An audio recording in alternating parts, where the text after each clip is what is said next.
oceans of cars and property. This was the love of Allah. Oh Allah, give us one, how much? One drop of the love of Allah. And now this is the lecture.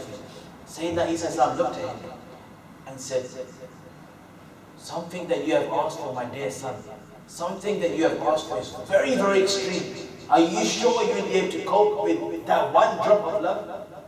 It's very, it's more than you can think, it's more than you can imagine. That one drop is very, very high that you have asked for. And are you sure you'll be able to cope? He said, you are. The Prophet's dua is never rejected. Allah will accept your dua. Make this dua for me. Sayyidina Isa said, you will not be able to cope with the one drop of the love of Allah. You will not be able to cope. So he said, okay, make dua for half of the drop of the love of Allah subhanahu wa ta'ala. How much? Half the drop. Again, Isa was trying to convince him, you will not be able to cope with even half a drop of the love of Allah. But because he kept on insisting that, oh, you're the Prophet, make dua. So that's why Sayyidina Isa, he raised his hands and he made dua. He made this dua, oh Allah, bestow this young boy half of the drop of your love. He made this dua and he went. As he went, years passed by, and Sayyidina Isa goes down the same garden. And as he's going, walking the same way in the same garden, Sayyidina Isa he questions, he queries from the local people, that there was one young boy who, when I came last time, many years ago, he asked me to do dua for him, and I made dua for him. Where is he? What state is he? And I want to see him. When this took place, Sayyidina Isa was informed by the local people that since you made that dua, this young boy has been living on the mountain. He's up on the mountain, and since that day he has not come down. So Sayyidina Isa said, okay, let me go and see. So Sayyidina Isa he goes on top of the mountain to go and see him.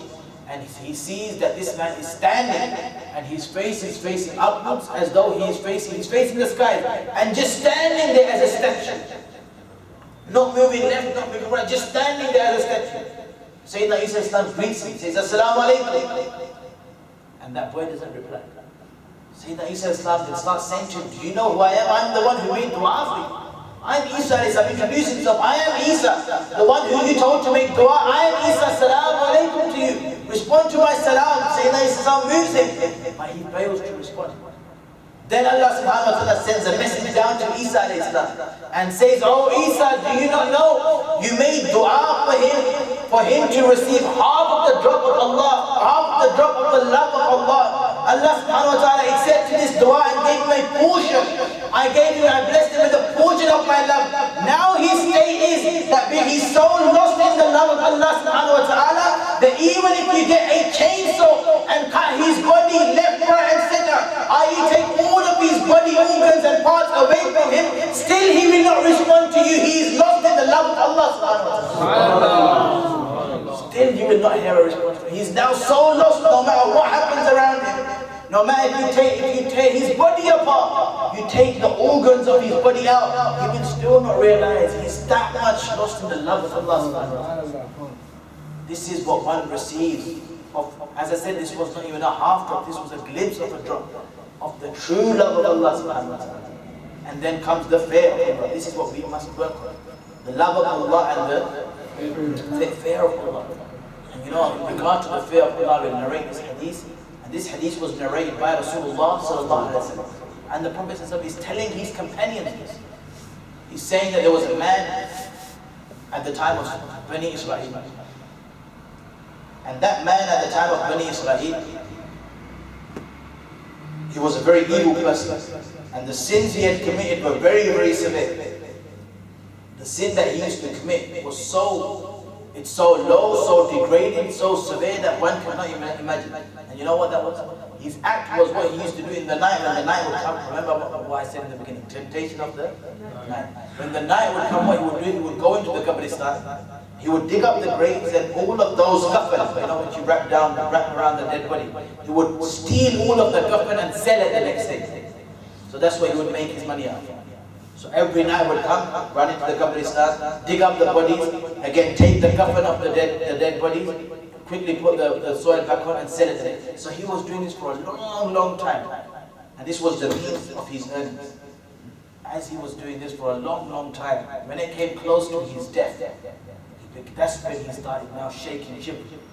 How am I going to face Allah subhanahu wa ta'ala? This is what I've done for Allah. Such a big sin, such an extreme guna. How am I going to face Allah? So he called his children. And he calls his two sons. And he, side by side, he holds onto their hand and he says, he's shivering, really badly shivering. And he's saying, I have one wasiyat for you. This is my will. I have one message for you at the time of my death. This is what I want you to do. This is my desire. He said, what is that? He said, I have done such a bad sin throughout my life, you will not imagine. He said, oh dear Father, how much sin can you have done?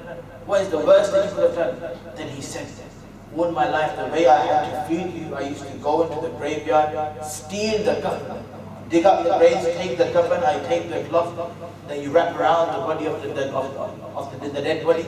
I used to take them, and this is what I used to sell, and this is how I used to feed you. I've done this all my life. Now I'm so scared, I don't know what's going to happen with me on the day of Qiyamah.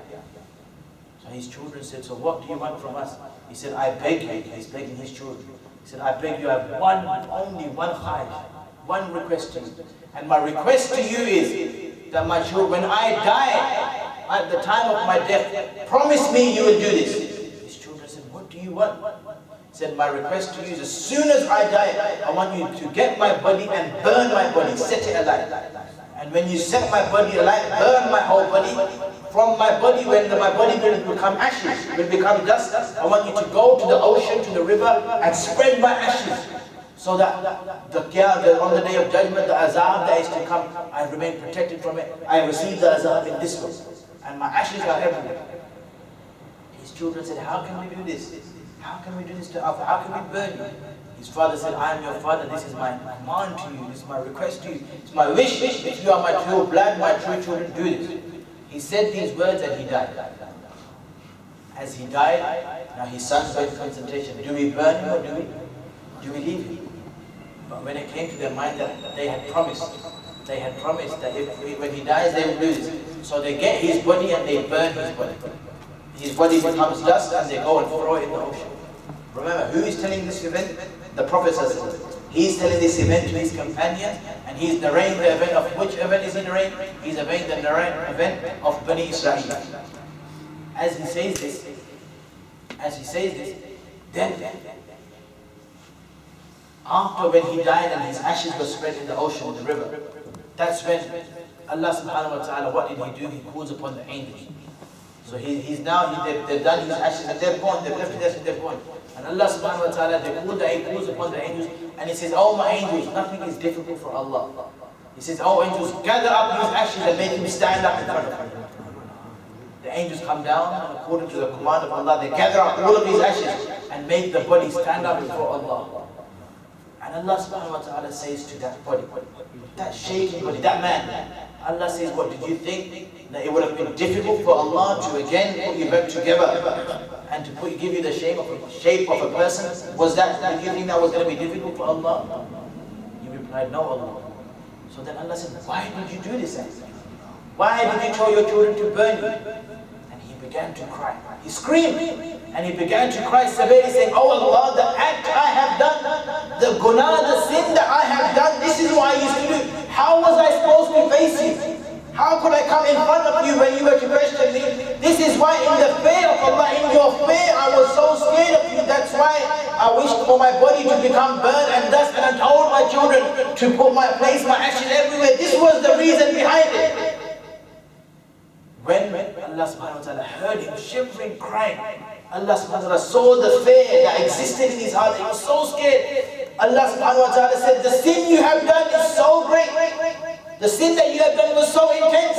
The sin that you have done was so severe, so extreme. But seeing you shivering in the fear of Allah subhanahu wa ta'ala, seeing you shaking in the fear of Allah subhanahu wa ta'ala, seeing you moving in the way of Allah subhanahu wa ta'ala, and seeing your movement in Allah's fear and seeing how scared you are, our angels become a witness. I have forgiven him and transformed his akhirah rather from hellfire to the gardens of paradise. That person who commits such a big sin, whose destination should have been the fire of hell for what he had done. Allah subhanahu wa ta'ala saw the fear in his heart, saw how scared he was, saw how much he was shivering. And Allah subhanahu wa ta'ala transformed his destination from the fire to the gardens of paradise. So you see these two things, the love of Allah and the fear of Allah. They play a big part within our lives. Allah subhanahu wa ta'ala grant us both of these. Now if you remember, I was saying three things that I was speaking to you initially, which will be the base of my lecture. Number one, as I said, was the ego. And I told you this is how people control the ego. The whole life is spent in the fear of Allah. This is what controls your ego. The dhikr of Allah, this is what controls your ego. The second thing was the whispers, the shaitan, the attack of the shaitan. And what is the shaitan? We don't realize. Shaitan is, Iblis and shaitan is that entity that when he was rejected by Allah and sent to the world, he challenged Allah. And he said to Allah, oh Allah, allow me, give me life until the day of the judgment. Allah said, I'll give you life. What are you going to do? He said that I will try that with my full forces, all of those that you say are sincere to you, are your believers are sincere to you, I will attack them from in front, I will attack them from behind them, I will attack them from their sides, I will attack them from every way possible. Attack them and distract them, then I will see, do they remain sincere to you, or do they come and fall into my tricks and my tricks and join my army? Allah said, what you think? You're greater than me, and you think my believers will fall in your tricks? I accept this challenge. Go for it. I will give you life until akhirah. Now you do whatever you want to do and see how my believers respond to you. We don't realize when we fall into the traps of the shaitan, we're actually giving strength to shaitan against that challenge that he made with Allah subhanahu wa ta'ala. This is something we don't, it was his challenge. Allah said, no, Allah was the one who was taking our side and said, my believer will never fall into your trap. But unfortunately, coming in this life, we have fallen, and we do fall into the traps of the shaitan. May Allah protect us. So this was a challenge made by shaitan.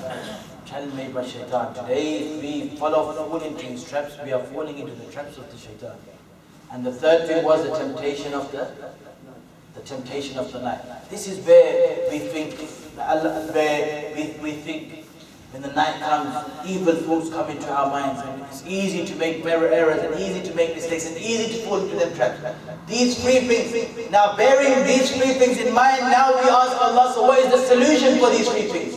Remember again, the ego, the shaitan, and the temptation of the night. Allah subhanahu wa ta'ala, He says, yes, when the month of Ramadan comes, coming back to my subject, when the month of Ramadan comes, then I cater for all three things. I give you so much strength and create such an atmosphere that normally where your ego will attack you, and your ego, the enemy that you have within you, it will shower with its full forces, it will distract you, it will attack you. So the thing that the Prophet says, then he makes an announcement, and the Prophet says again, mentioned in the hadith, he says, oh believers, Allah subhanahu wa ta'ala has given you Ramadan, and Ramadan has come in the form as a shield, as a protection from Allah subhanahu wa ta'ala. Allah subhanahu wa ta'ala has given you Ramadan as a protection. By Allah subhanahu wa ta'ala, what is this protection for? He says all of those major sins that you would have done easily in other months, now in this month it becomes very difficult to do them same sins. And he says the reason why it's a shield and it's a protection, Allah subhanahu wa ta'ala says, because for your ego, which normally attacks you throughout the 11 months, Allah subhanahu wa ta'ala gives you and grants you the best solution for your ego. And we ask Allah, what is the best solution? What is the best treatment for our ego? He says when you fast from morning to evening, when you stay hungry, when you stay thirsty, and you fast for the sake of Allah subhanahu wa ta'ala, by you fasting you are controlling the attacks of the ego. The ego will not be able to attack you. Nafs will not be able to attack you from the morning to the evening. If you spend your whole day fasting and in hunger and in thirst for the sake of Allah subhanahu wa ta'ala. So for the treatment of the ego which normally attacks us, Allah has given us, say it, fasting. Now comes to the second thing. What is the second thing that attacks us? Shaitan. And over here, the second thing that attacks us, shaitan, Allah says that shaitan that brought the 11 months that does distract you. No doubt it took an oath with Allah subhanahu wa ta'ala, it will distract you. It will attack you from the front, it will attack you from behind, it will attack you from all corners. That shaitan that attacks you throughout the whole 11 months, Allah says when the month of Ramadan comes, Allah chains up the shaitan and says, now these normal attacks of shaitan that you would have had, we have now made these attacks banned upon you from the month of Ramadan, as the shaitan has been chained up. This now is the, third thing comes, is the temptation for the night. These are the three things, our enemies for our life. He says, and for the temptation of the night, where normally you would have been distracted in the night, Allah subhanahu wa ta'ala says, in the month of Ramadan, I have given you and provided you with Salatul Tarawih, where you go into the masjid and your ears are blessed with the Holy Quran. You listen to the kalam of Allah subhanahu wa ta'ala, and you receive peace and satisfaction with the kalam of Allah subhanahu wa ta'ala. So when in response to the ego, Allah says, I have given you fasting. In response to the shaitan, He says, I have chained up the shaitan. And in response to the temptation of the night, He says, I have given you the beautiful recitation of Al-Quran. So your ears can be filled and enjoy the beauty of the words of Allah subhanahu wa ta'ala. He says, when I have given you, made such an atmosphere, that He says that if in the month of Ramadan comes, and in the month of Ramadan you can still not receive paradise, you still not make efforts to receive paradise, then shame upon that person and curse is that person who's in such an atmosphere where Allah subhanahu wa ta'ala made such arrangements and made such an environment where shaitan has been catered for, the nafs has been catered for, the night has been catered for. If still you do not enter into this month and you do not gain paradise, Allah, the Prophet said, cursed is upon that person who enters this month of Ramadan and still cannot receive paradise. Nare Takbir, Allahu Akbar, Nare Risala, Ya Rasulullah, Nare Risala, Ya Rasulullah. So all three enemies are catered for in the month of Ramadan. Now, coming on towards the last portion of my lecture, the ending my lecture here, where Hafiz Shabir said, chuck a bit of Jannah in it, which I'm going to do now. Remember, this is very important that you understand the concept that I'm about to explain to you now, just like you did. Very, very important. And again, you will enjoy it, this concept as well. Again, try and concentrate on what I'm about to say. I'm going to end here, but it's very important that you understand this part of it. The whole purpose was for Imam Shabir has disappeared. Read the Rushik, Allahumma salli ala Sayyidina wa Mawlana Muhammadin wa ala ali Sayyidina wa Mawlana Muhammadin. In the month, for every deed, Allah subhanahu wa ta'ala, every deed that we do, generally, every deed that we do, that deed, Allah subhanahu wa ta'ala, whenever He has announced Himself, whenever He has made an announcement about Himself, Allah subhanahu wa ta'ala, He has made an announcement that He's the Lord of favor. He's the Lord of, He has never made an announcement saying, I'm the Lord of justice. I'm the Lord of, imagine, if Allah subhanahu wa ta'ala became the Lord of justice, me and you would be out of business completely. You know what justice means? That you do something good and Allah gives you reward for that. You do something bad, Allah punishes you straight away for that. If that was to happen, then if we weigh out our options, how much good we do, how much evil we do, God knows what would happen to us. Allah protect us. Allah knows what would happen to us. But now, Allah subhanahu wa ta'ala, He says, no, I'm not the Lord of justice.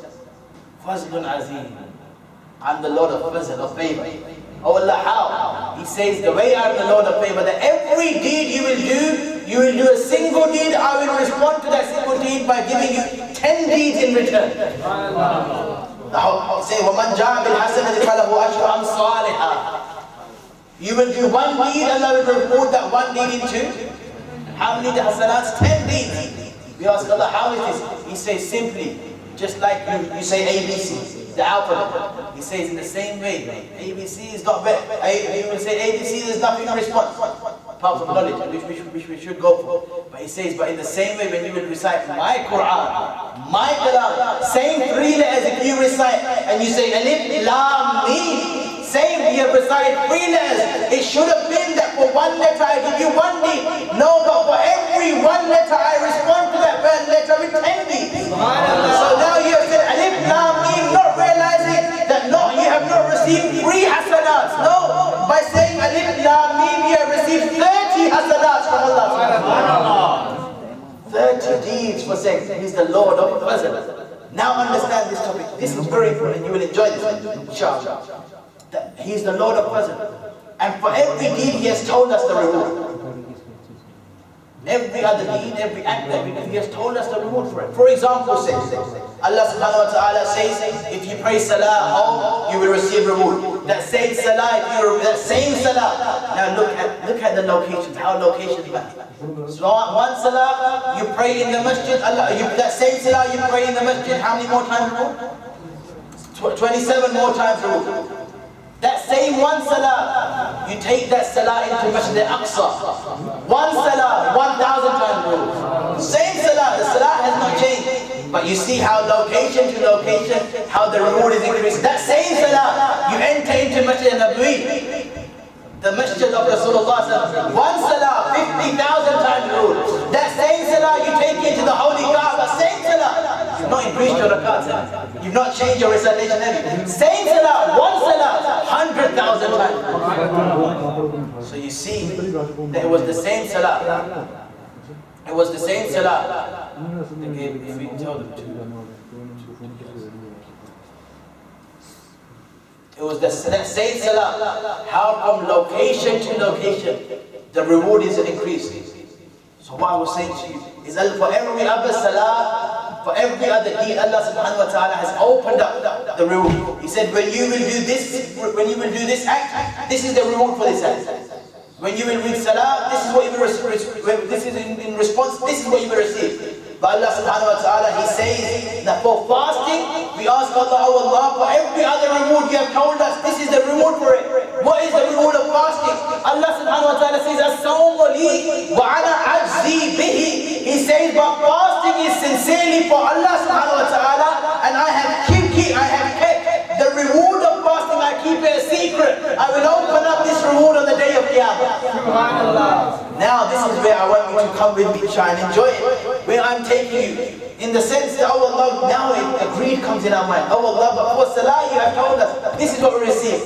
For sadaqah you have told us, this is what we receive. We want to know what we will receive for fasting. Allah subhanahu wa ta'ala says, I have kept this disclosed, I have kept this hidden. But Allah subhanahu wa ta'ala says, just to give you an idea, as everything is based on greed. You do not know what to expect, how will you go for it, how will you opt for it. So Allah subhanahu wa ta'ala says, just to give you an idea of the reward, I will keep the reward a secret. But to give you an idea, Allah subhanahu wa ta'ala says, this side farhatun inda qatrihi, farhatun inda liqa'i rabbihi. He says for the faster, Allah subhanahu wa ta'ala, the one that fasts, Allah subhanahu wa ta'ala will grant him with two rewards. Two pleasures Allah subhanahu wa ta'ala will grant him with. When we ask Allah, what are those two pleasures that you will grant us with? He says, the pleasures I will grant you with, one pleasure in the farhatun, one pleasure you will receive at the time of iftar, and one pleasure you will receive in the day of akhirah.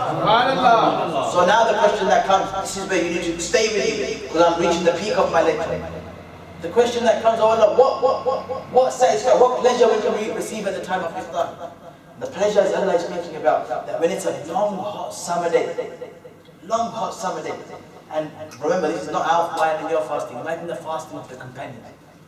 Sand in a desert, long hot summer day, they are fasting from morning to the evening, and they are fasting from morning to evening, not eating anything, not drinking anything. Allah subhanahu wa ta'ala says, when the time of fast of iftar comes, the moment they receive one drop of water, one single drop of water, they receive so much satisfaction, that one single drop of water they drank at the time of iftar, they have forgot about the whole day's worth of suffering. The whole day's thirst has been quenched just from that one single drop of water. He says, when is that one drop? When do you receive that one drop of water? At the time of? What time? At the time of iftar. He says, just like in the same way, you receive that one drop at the time of iftar. He says, in the same way, on the day of Qiyamah. Just that in the same way your thirst is quenched at the time of iftar, on the day of Qiyamah, your thirst will also be quenched as well. Now it comes to the question that comes into mind, oh Allah, how will our thirst be quenched? Again, this is something that you understand. Allah subhanahu wa ta'ala says, the way your thirst will be quenched, He says, because fasting is for me, and it will be only me that will reward you.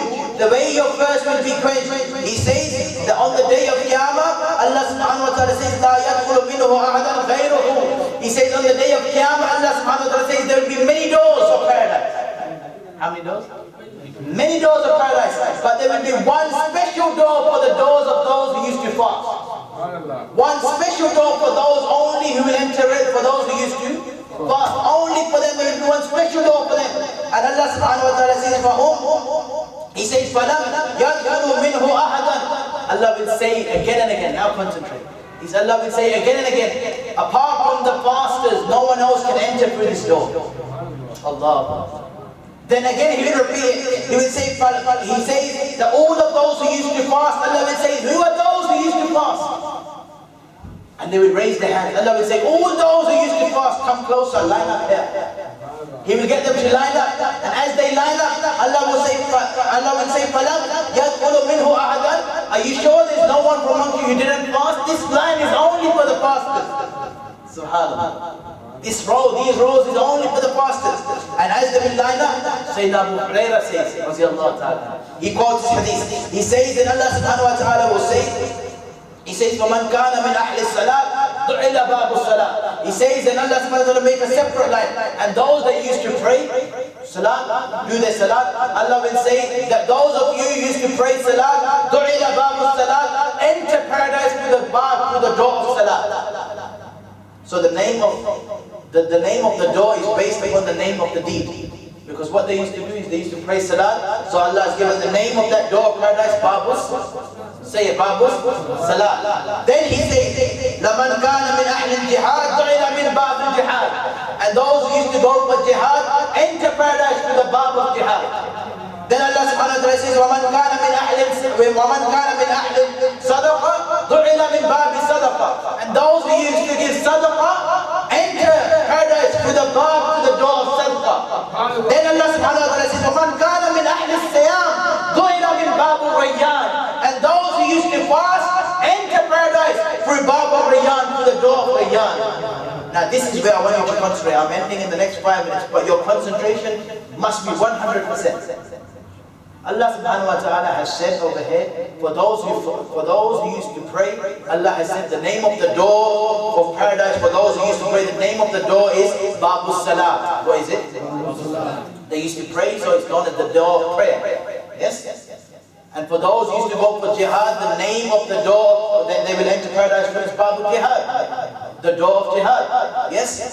In the same way, those who used to give sadaqah, the name of the door of those who will enter into paradise through who used to give sadaqah, the name of the door is Babu Sadaqah, the door of charity. So in the same sequence, we understand that every door is, the name of every door is based upon the deed. So in the same sequence, it should have been, Allah should have said that those who fast will enter paradise through the door of fasting, through the door of fast. But He didn't say this.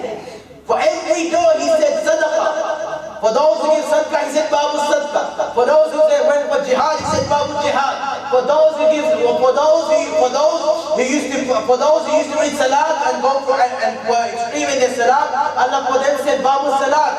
But when it came for the ones who used to fast, Allah did not say for those who used to fast, Allah did not say Babu Siyam. It should have been Babu Siyam. But He said Du'ila min Babu Rayyan. Enter paradise through Babu Rayyan. Now the question is, oh Allah, what is Babu Rayyan? This is where we have to understand for the month of fast. What is Babu Rayyan? To understand this, you need to understand 3 things. That's why your concentration is required. Allah will say, enter paradise through what door? Everyone say the name. Enter what door? Babu Rayyan. Now the question, oh Allah, why wasn't it Babu Siyam? It should have been Babu as every other. Why Babu Rayyan? To understand, Allah says, firstly understand the meaning of Rayyan. Rayyan means to quench your thirst. Subhanallah. To cater for your thirst. So when you're thirsty and you receive something, how much satisfaction do you receive? It's amazing. Imagine you haven't drank the whole day, you ain't drank water. The moment you drink, when your thirst is quenched, how happy do you feel? How much satisfaction? It's amazing. So He said the name of the word Rayyan is translated to mean the quenching of thirst. That is the name of.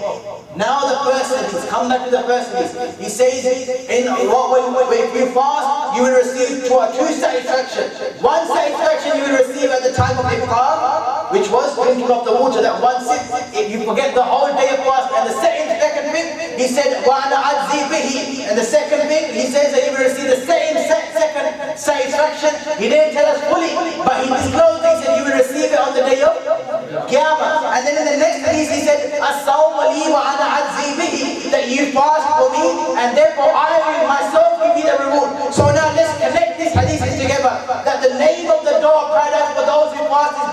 Rayyan. So connecting this hadith, Allah will say that the reason why Allah subhanahu wa ta'ala says, oh my believer, the reason why I've kept this Bab Rayyan is because when in the month of Ramadan you will fast, when at the time of iftar, when you drink, you receive satisfaction. But on the day of Qiyamah, I will say line up and enter through Bab Rayyan. And when you enter through Bab Rayyan, you will receive two things. Number one, you will receive extreme satisfaction, and that satisfaction you receive will last you for eternity. And number two, your thirst will also be quenched as well. Oh Allah, how will our thirst be quenched? Will you give us something to drink? Will there be any drink for us? He says no, your thirst will be quenched in such a way that never will you feel thirsty again. So when Allah subhanahu wa ta'ala says, so what is this meaning? Oh Allah, what do you mean by this? When we enter through Bab Rayyan, what will happen? He says, I will tell all of the pastors, all people who used to fast, line up and enter through Bab Rayyan. The moment they enter through Bab Rayyan, Allah subhanahu wa ta'ala says, as soon as they enter the door, they will be amazed and they will be shocked to see that Allah will remove all of the curtains. He'll remove all of the veils, and He will say, now with your naked eyes, look at Allah subhanahu wa ta'ala. Witness the beauty of Allah subhanahu wa ta'ala. He says, with your own eyes, look at the beauty of Allah subhanahu wa ta'ala. He says, you used to fast for me, and the reward I'm giving you, I will give you such a satisfaction, such in our dialect, such a buzz that you used to receive a buzz and a satisfaction through local things. Now have and enjoy the buzz of the beauty of Allah subhanahu wa ta'ala. Now enjoy the buzz of the beauty of Allah subhanahu wa ta'ala. He says, all curtains will be removed, all veils will be removed, and that satisfaction you used to receive when you drink water, now there will be no need for you to drink water. You will look at the beauty of Allah, and all of your thirst will be quenched as well. Now, and all of that time that you used to make efforts for, throughout the whole day, Allah subhanahu wa ta'ala says, now no efforts are required. Now you can be lost and enjoy full eternity.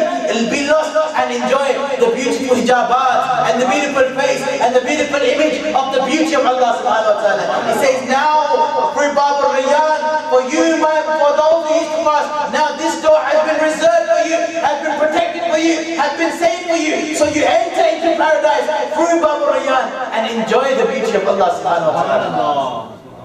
That's why every other door, Babu Salat was known as Babu Salat. For Jihad it was known as Babu Jihad. For Sadaqah it was known as Babu.